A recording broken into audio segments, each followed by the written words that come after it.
Welcome to the Capsule Closet Stylist podcast. My name's Michelle Barrett. I've been a stylist for 21 years, dressing people all over the world, people like Katy Perry, Ewan McGregor, Renée Zellweger, and many more. And during the lockdown last year, I decided to take my services online and create a membership at www.capsuleclosetstylist.com. So there you can find lots of free tips and information on how you can look great. So let's get stuck in.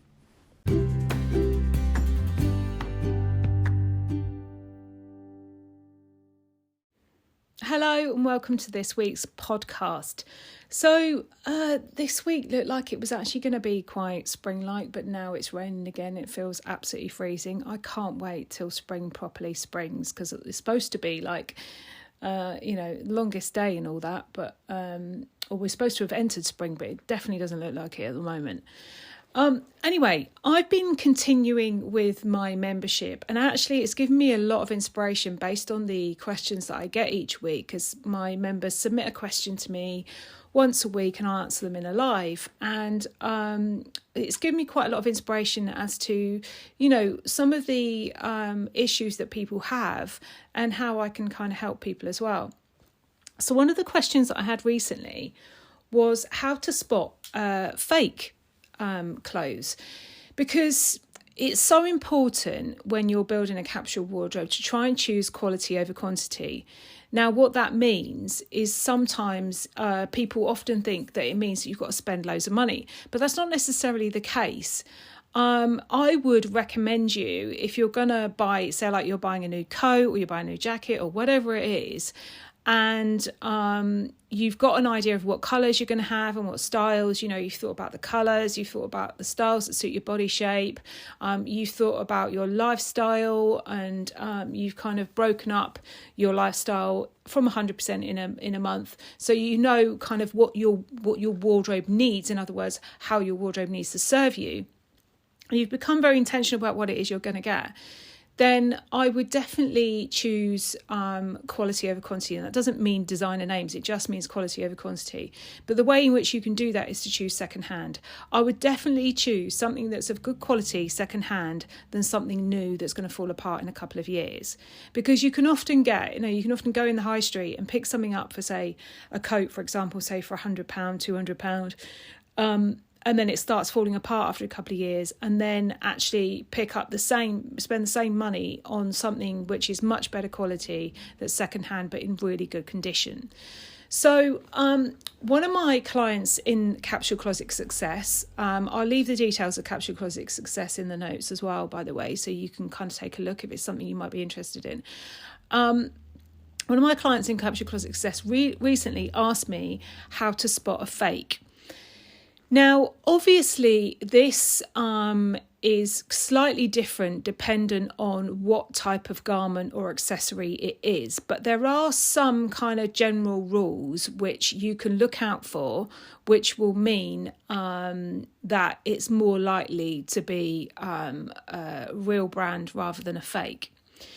Now, one of the first ones is the fabric. Now, whatever the fabric is, whether it's just a cotton shirt, whether it's wool, or whether it's whatever it is, the fabric should feel good. It should feel like it's good quality. If it's like a shirt and it's kind of feels a bit sort of like polyestery, in other words, it feels a bit sort of plasticky, or it looks a bit thin, the likelihood is that it's fake. Another really good way of 99.9% of the time assessing whether something's fake or real is whether there's a pattern on the lining. So say, for example, in a Burberry MAC, or whether it's, a shirt that's got a pattern on it or whatever it is, you will usually find that they try to match the pattern up. So what I mean is, imagine if there is a kind of check pattern on a shirt or whatever it is, and you've got, say, a red line running horizontally across that check pattern. They will probably try and match that up where it's stitched together. So if you've got like a stitching that goes down the sides of a shirt, like underneath the arm, or down the sides of a coat underneath the arm, the likelihood that pattern they would have tried to have matched that pattern up. So in other words, that red line will continue past where it's stitched up at the side, right the way round.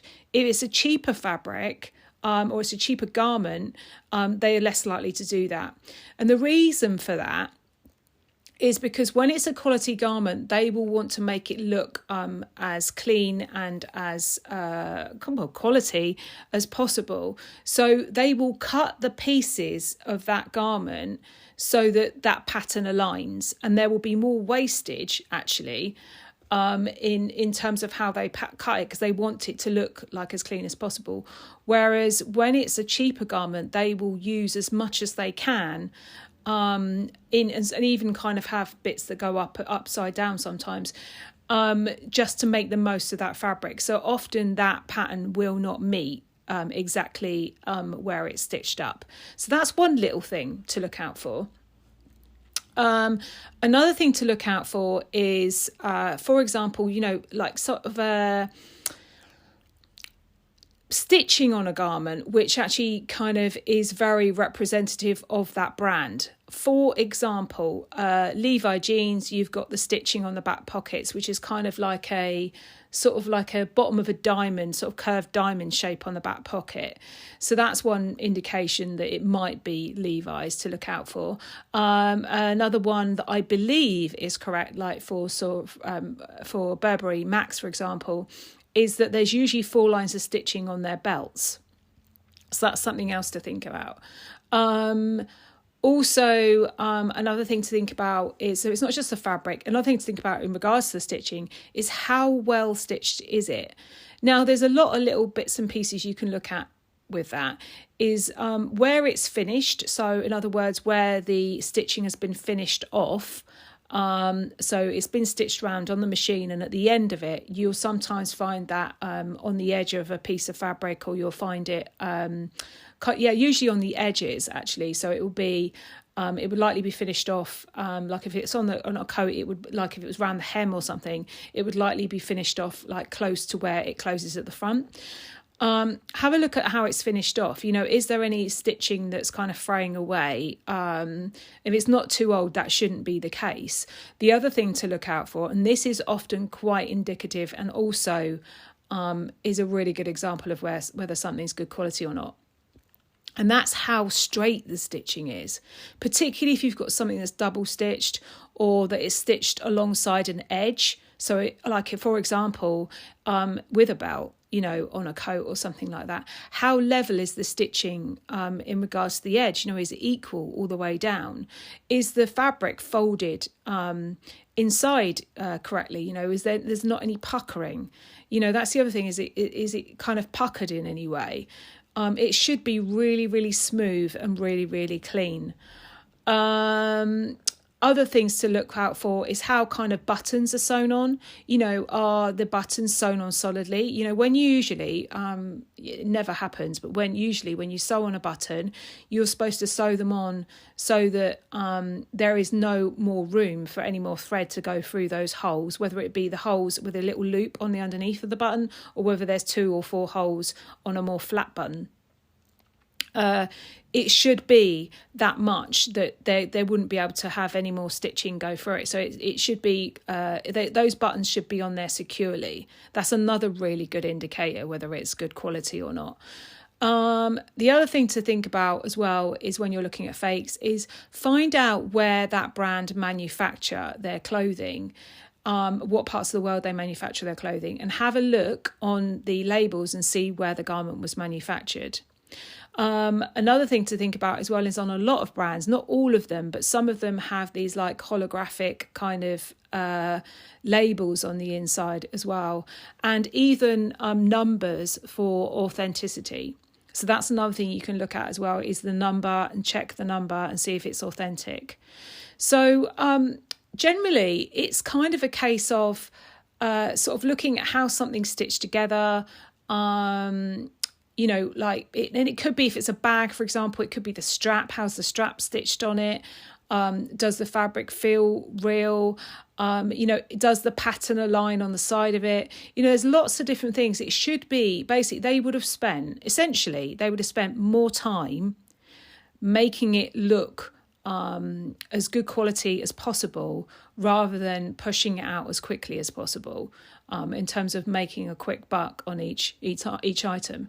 So if it's things like whether it should be like if it's something with a collar, like on a jacket or a coat, you would likely have interlining on it, so it would feel like it stood properly as well. There's lots of little different things, but essentially it's mainly about, well, it would be, wouldn't it, about the fabric and about the stitching. So look at the stitching. Does the stitching look good quality? Are the buttons sewn on properly? Does the fabric feel like it's good quality? And then check the labels as well for the little recommendations I gave you as well there. If you need more help, by all means, book a free consultation with me at any time. I will put the notes to that in the description as well. And I'll also put the notes in of the membership. It's a lovely little group, and we kind of get together once a week and I answer everybody's questions. So it's a great way to get ongoing help with any capsule wardrobe or any wardrobe issues at all. Anyway, I hope you found that helpful, and I'll see you next week. Take care. Bye.